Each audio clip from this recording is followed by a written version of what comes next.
கோவை பெரியநாயக்கன் பாளையம் பகுதியில் இந்திய கம்யூனிஸ்ட் கட்சியின் மாநில செயலாளர் முத்தரசன் செய்தியாளர் சந்தித்து வருகிறார். நேரலையில் பார்க்கலாம். தெரிவித்துக் கொள்கிறேன்.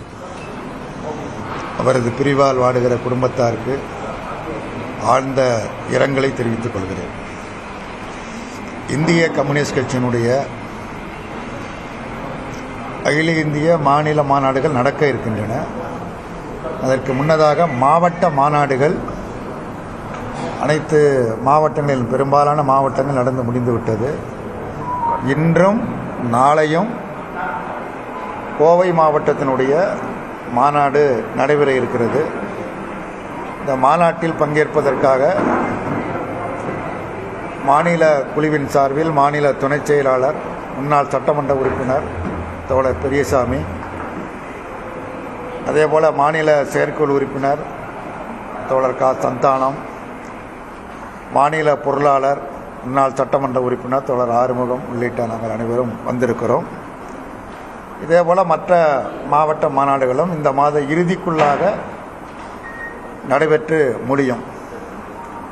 முடிந்ததற்கு பிறகு ஆகஸ்ட் மாதம் 15ஆம் தேதி முதல் 18ஆம் தேதி வரை மாநில 26வது மாநாடு சேலத்தில் நேரு கலையரங்கத்தில் நடைபெற இருக்கிறது.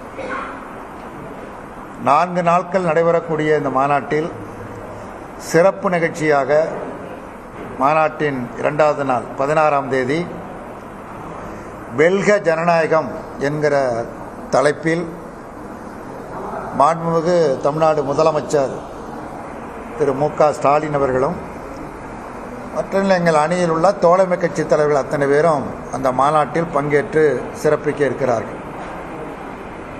மாநாட்டு நிறைவு நாளான ஆகஸ்ட் 18ஆம் தேதி லட்சக்கணக்கான மக்கள் பங்கு பெறக்கூடிய மாபெரும் பேரணி நடைபெற இருக்கிறது. அந்த பேரணியுடைய தொடக்கத்தில் சீருடை அணிந்த செந்தொண்டர்கள் 10,000 பேர் பங்கேற்பார்கள். போஸ் மைதானத்தில் பிரம்மாண்டமான பொதுக்கூட்டம் நடைபெற இருக்கிறது. இந்த மாநாட்டு பணிகளில் நாங்கள் ஈடுபட்டிருக்கிற இந்த நேரத்தில் எங்களுக்கு முதல்ல மாநாடு தான். அந்த மாநாட்டோடு சேர்ந்த பணியாக இன்னும் 10 மாத காலத்தில் நடக்க இருக்கக்கூடிய தமிழ்நாடு சட்டப்பேரவை தேர்தலுக்கான பணிகளையும் சேர்த்து இணைத்தே தான் செய்து வருகிறோம். ஆரம்ப கட்ட பணிகளை செய்து வருகிறோம். சட்டமன்ற தேர்தல் இன்னும் 10 மாதம் இருக்கு. ஆனால் தமிழ்நாட்டில் பிரச்சாரம் ஏதோ ஒரு வகையில் தொடங்கிவிட்டது. எல்லா கட்சிகளுமே தயாரிப்பு பணி, எல்லா கட்சிகளும் தயாரிப்பு பணிகளிலும் பிரச்சாரங்களிலும் ஈடுபட்டு வருகிறார்கள். இந்த பிரச்சாரம் எப்படி இருக்க வேண்டும் என்று இந்திய கம்யூனிஸ்ட் கட்சி கருதுகிறது என்று சொன்னால், ஒரு சட்டமன்ற தேர்தலில் ஒரு நல்ல ஆரோக்கியமான அரசியல் விவாதம் நடைபெற வேண்டும். தமிழ்நாட்டு மக்களிடத்தில் ஒரு ஆரோக்கியமான மிகச்சிறந்த அரசியல் விவாதம் நடைபெற வேண்டும். நாளாந்தர பேச்சுகள் பேசுவதனால் யாருக்கும் எந்த பயனும் இல்லை. பொதுமக்களுக்கும் பயனில்லை, யாருக்கும் பயனில்லை. நல்ல விவாதம் நடைபெற வேண்டும். அந்த நல்ல விவாதத்தை தான் மக்கள் விரும்புவார்கள். அதை நாங்கள் விரும்புகிறோம், எதிர்பார்க்கிறோம். நாங்கள் அத்தகைய முறையில் தான் எல்லா தேர்தலிலும் மேற்கொண்டு வருகிறோம், எந்த அணியில் இருந்தாலும். அண்ணா திராவிட முன்னேற்ற கழகம் தமிழ்நாட்டில் ஏறத்தாழ 30 ஆண்டு காலம் ஆட்சி செய்த கட்சி. மரியாதைக்குரிய எடப்பாடி பழனிசாமி அவர்கள் நல்ல அரசியல் தெரியும் அவருக்கு. ஜெயலலிதாவுடைய மறைவிற்கு பிறகு அவர்தான் ஏறத்தாழ 4 ஆண்டு காலம் முதலமைச்சராக இருந்து பணியாற்றி இருக்கிறார். சட்டப்பேரவையில் எதிர்கட்சி தலைவராக செயல்பட்டு கொண்டு இருக்கிறார். அந்த கட்சியினுடைய பொதுச் செயலாளராகவும் பணியாற்றி கொண்டு இருக்கிறார்.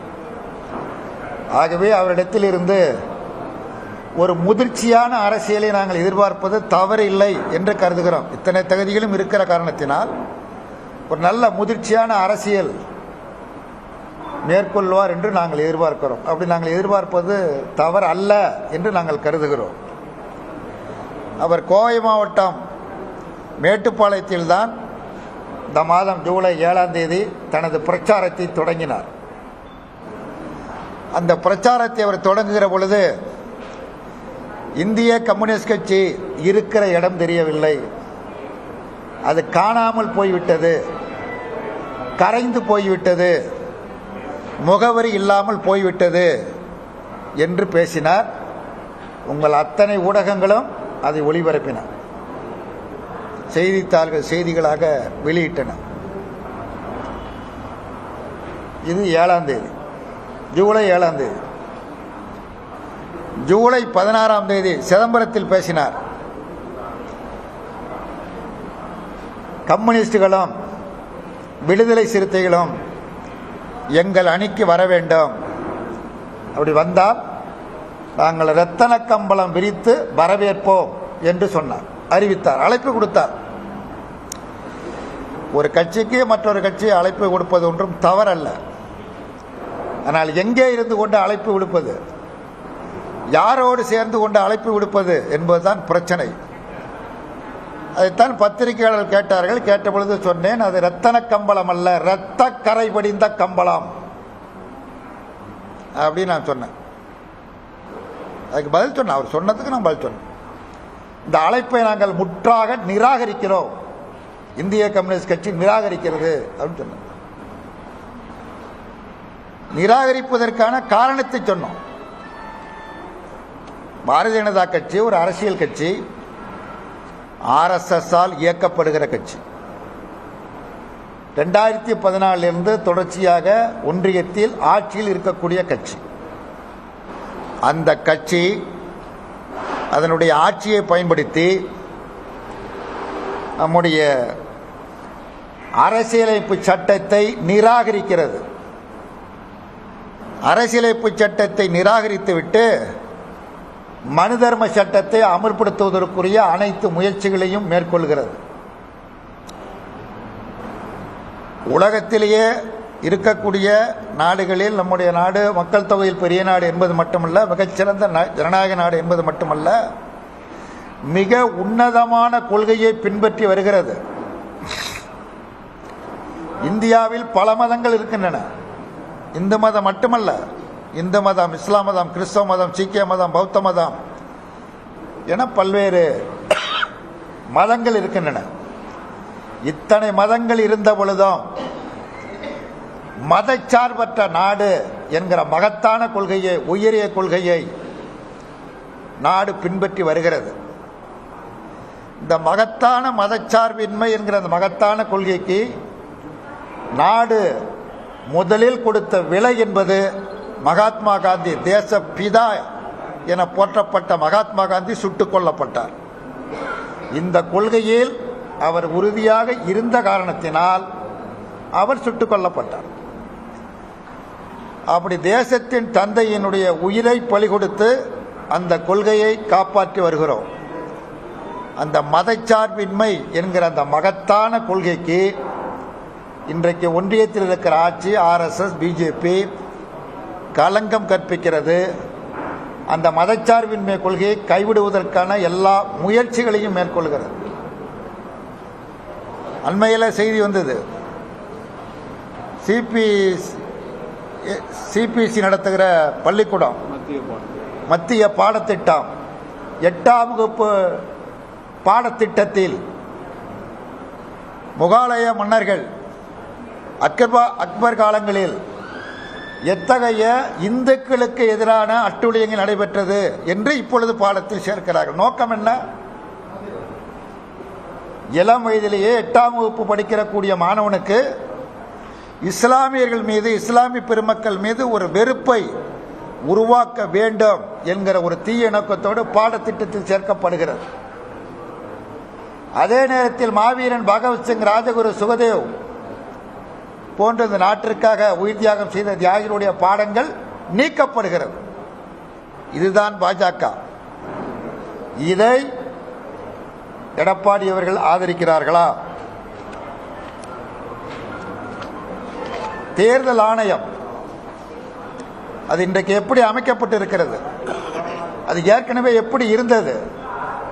உச்ச நீதிமன்ற தலைமை நீதிபதி, நாட்டினுடைய பிரதமர், எதிர்கட்சி தலைவர், இந்த மூவரை கொண்ட குழு தேர்தல் ஆணையத்திற்கான உறுப்பினர்களை பரிந்துரை செய்யும் என்று இருந்தது. மோடி அரசாங்கம் அதை முற்றாக நீக்கிவிட்டு பிரதமர், எதிர்க்கட்சி தலைவர், பிரதமரால் நியமனம் செய்யக்கூடிய ஒன்றிய அமைச்சர் பெரும்பான்மை அடிப்படையில் முடிவு செய்யப்படும். யார் பெரும்பான்மை? பிரதமரும் அவரால் நியமனம் செய்யக்கூடிய ஒன்றிய அமைச்சர் தான் 2 பேரும் பெரும்பான்மை.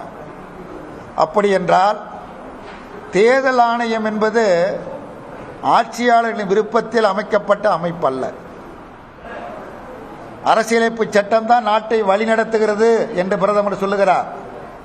அந்த அரசியலமைப்பு சட்டம் உருவாக்கி தந்த மகத்தான அமைப்பு. இந்த நாட்டில் நாடாளுமன்ற தேர்தலை, சட்டமன்ற தேர்தலை, உள்ளாட்சி தேர்தலை ஒரு ஜனநாயக முறைப்படி நடத்த வேண்டும். பாகுபாடு இல்லாமல் நடத்த வேண்டும். யாருடைய உத்தரவுக்கும் கட்டளைக்கும் தேர்தல் ஆணையம் அடிபணியக்கூடாது என்று மிக சுதந்திரமாக அமைக்கப்பட்ட இந்த அமைப்பு இன்றைக்கு பாரதிய ஜனதா கட்சியினுடைய கட்டளைக்கு காத்திருக்க வேண்டிய நிர்பந்தத்திற்கு அது ஆளாகிவிட்டது. உலகத்தில் ஆட்சி மாற்றத்திற்கு பயன்படுத்துகிற முறை 2 முறை தான். இந்திய கம்யூனிஸ்ட் கட்சியின் மாநில செயலாளர் முத்தரசன் தற்போது தேர்தல் மூலியமாக நிலையில் பார்த்தோம்.